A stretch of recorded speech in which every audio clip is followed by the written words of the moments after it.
दो जवानों की शहादत पर पूरा देश रो रहा है।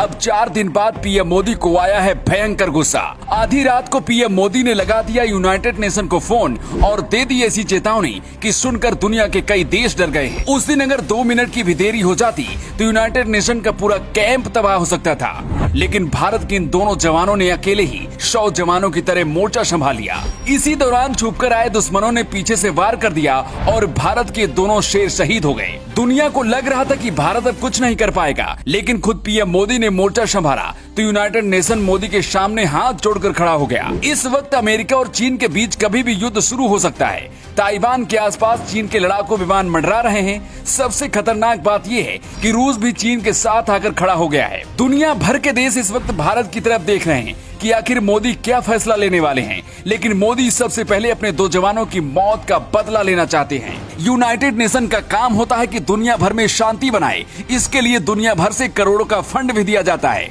लेकिन जिस तरह से चीन, अमेरिका और रूस अपनी मनमानी कर रहे हैं, इसे देखकर लगता है कि यूनाइटेड नेशन सिर्फ गरीब और कमजोर देशों के लिए है। दुनिया भर के ताकतवर देशों की सेनाओं से कुछ जवान यूनाइटेड नेशन में काम करते हैं। ये जानकर आपको हैरानी होगी कि अब तक दुनिया में शांति लाने के लिए सबसे ज्यादा कुर्बानी भारत दे चुका है। भारत साल 1948 से अब तक दुनिया को बचाने के लिए करीब 49 शांति अभियानों में हिस्सा ले चुका है। यूनाइटेड नेशन के लिए 2,53,000 भारतीय सैनिक अपनी सेवाएं दे चुके हैं और पीस कीपिंग फोर्स के लिए काम करते हुए अब तक भारत के 175 जवान शहीद हो चुके हैं।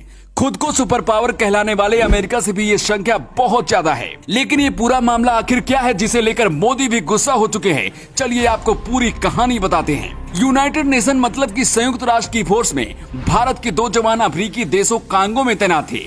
यहाँ भी युद्ध जैसे हालात हैं। भारत के दोनों जवान हेड कांस्टेबल शिवपाल सिंह और हेड कांस्टेबल श्यामला राम बिश्नोई यहीं पर शहीद हो गए। इसकी जानकारी जैसे ही भारत को लगी तो भारत की सेना और पीएम मोदी भी गुस्से में आ गए। सबसे पहले विदेश मंत्री एस जयशंकर ने ट्वीट करते हुए लिखा कि जल्द से जल्द हमलावरों की जवाबदेही तय होनी चाहिए और कार्रवाई भी होनी चाहिए। जब करीब 4 दिन बीत गए हैं तो खुद पीएम मोदी ने देश के जवानों के खातिर मोर्चा संभाल लिया है। मोदी ने सीधे संयुक्त राष्ट्र के महासचिव एंटोनियो गुटेरेस को फोन मिला दिया। मोदी ने कहा कि भारत शांत बैठने वालों में से नहीं है, खुद भी इतनी ताकत रखता है कि दुश्मन के घर से दुश्मन को घसीट कर ला सकता है।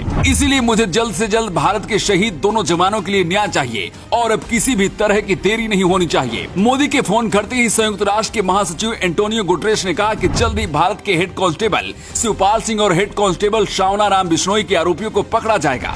इस वक्त चीन और अमेरिका के बीच ताइवान को लेकर युद्ध शुरू हो सकता है। यही वजह कि जब मोदी ने अचानक फोन किया तो दुनिया भर के देश भी डर गए कि कहीं अब चीन अमेरिका के बीच भारत भी तो नहीं शामिल हो गया। इस वक्त भारत के जिन 2 शहीदों की मौत पर देश रो रहा है, सबसे पहले उसका बदला लेना चाहते हैं और बाद में तय किया जाएगा कि आखिर अमेरिका और चीन का क्या करना है। Bureau report, new times.